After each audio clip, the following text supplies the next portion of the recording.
went from living a quiet, peaceful life in a small British farm town to becoming, well, the biggest nude calendar girls in England. Please welcome the ladies of Rillstone WI.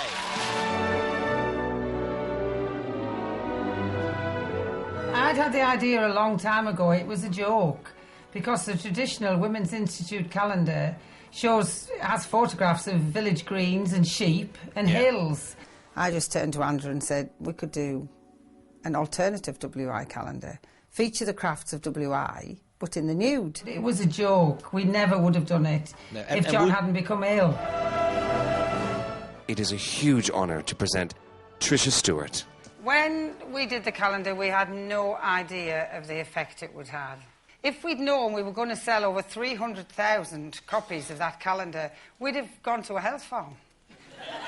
We'd have had some beauty treatments. I'd have lost half a stone.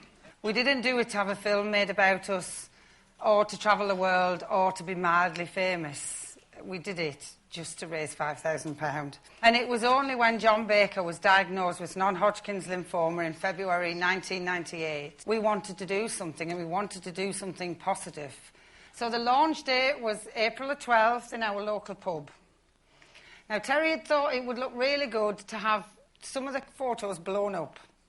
Now, it's OK when you're on a photograph this size and your nipple shows, but when you're on 1 6x2 and your nipple looks like an egg cup, it's very different. As soon as the press releases went out, I was on 3 phones. On the main evening news in Sydney, Australia, Roz's son was there, and he came in from work, and there was his mother,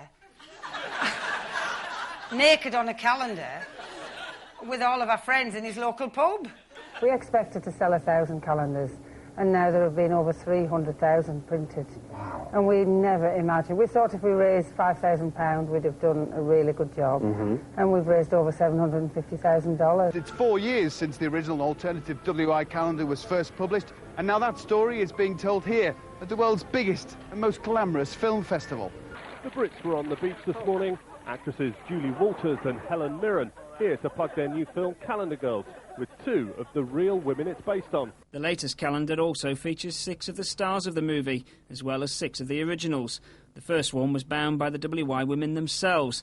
This time, the first print run alone tops 150,000, and it's hoped it could eventually help take the earnings for charity over the £1 million mark. We just want to get nearer and nearer to our first million, and then we can start on our second. Now, 10 years on, 6 of the original 11 are in front of the lens once more.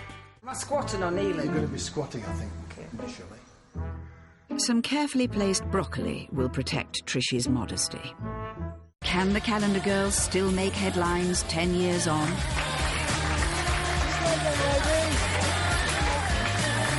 We've had a great time. It's a brilliant calendar. I love it. It's the West End debut of the stage play that tells their story. I didn't realise that people would feel inspired by it and motivated by what we've done.